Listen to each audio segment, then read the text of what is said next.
উপদেষ্টা পরিষদের বিবৃতিতে উল্লেখ করা হয়েছে, পরাজিত শক্তির ইন্ধনে ও বিদেশি ষড়যন্ত্রের অংশ হিসাবে সরকারের উপর দায়িত্ব পালনকে অসম্ভব করে তোলা হয়েছে। আনকোট। আমরা বলতে চাই, যথাশীঘ্র একটি সুষ্ঠু নিরপেক্ষ জাতীয় সংসদ নির্বাচনের মাধ্যমে পরাজিত শক্তির ইন্ধন এবং বিদেশি ষড়যন্ত্র বন্ধ করা সম্ভব।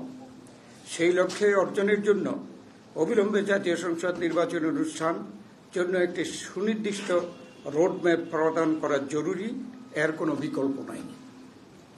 দেশকে স্থিতিশীল রাখতে নির্বাচন, বিচার ও সংস্কার কাজ এগিয়ে নিতে এবং চিরতরে এদেশে স্বৈরাচারের আগমন প্রতিহত করতে ফ্যাসিবাদ বিরোধী বৃহত্তর জাতীয় ঐক্য প্রয়োজন।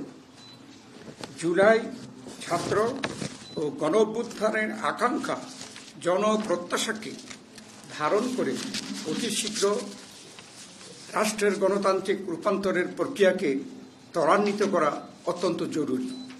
এই লক্ষ্যে আমরা সরকারকে সার্বিক সহযোগিতা প্রদান করে যাচ্ছি। সরকারের সক্রিয়তা, সংস্কার উদ্যোগ, বিচার প্রক্রিয়া, সুষ্ঠু নির্বাচন ও স্বাভাবিক কার্যক্রমকে বাধাগ্রস্ত করে এমন কোনো কর্মকাণ্ডকে আমরা সকল সময় নিরুৎসাহিত করি এবং প্রতিরোধ করার অঙ্গীকারবদ্ধ। অথচ উপদেষ্টা পরিষদের বিবৃতিতে কোন মহলের উপরে অর্পিত দায়িত্ব পালনকে অসম্ভব করে কোন মহল তাদের উপরে অর্পিত দায়িত্ব পালনকে অসম্ভব করে তুলেছে, এই মর্মে একটি বিমূর্ত অভিযোগ উত্থাপিত হয়েছে। প্রিয় সাংবাদিক ভাইয়েরা, জুলাই ছাত্র গণ অভ্যুত্থানের অংশগ্রহণকারী সকল রাজনৈতিক, সামাজিক সকল শ্রেণী পেশার শক্তির মধ্যে বিভেদ সৃষ্টি না করে যাতে ঐক্যকে আরও শক্তিশালী করা যায়, সেজন্য সরকারের নিরপেক্ষ ভূমিকা এবং চরিত্র বজায় রাখার স্বার্থে আমরা বিতর্কিত উপদেষ্টাদের অপসারণ চেয়েছি। দেশে আইনের শাসন প্রতিষ্ঠার জন্যই এদেশের জনগণ রক্ত দিয়ে গণ অভ্যুত্থানের মধ্য দিয়ে ফ্যাসিবাদের পতন ঘটিয়েছে। অথচ সরকারের সাম্প্রতিক কর্মকাণ্ডে জনমনে এ বিষয়ে সংশয় সৃষ্টি হয়েছে।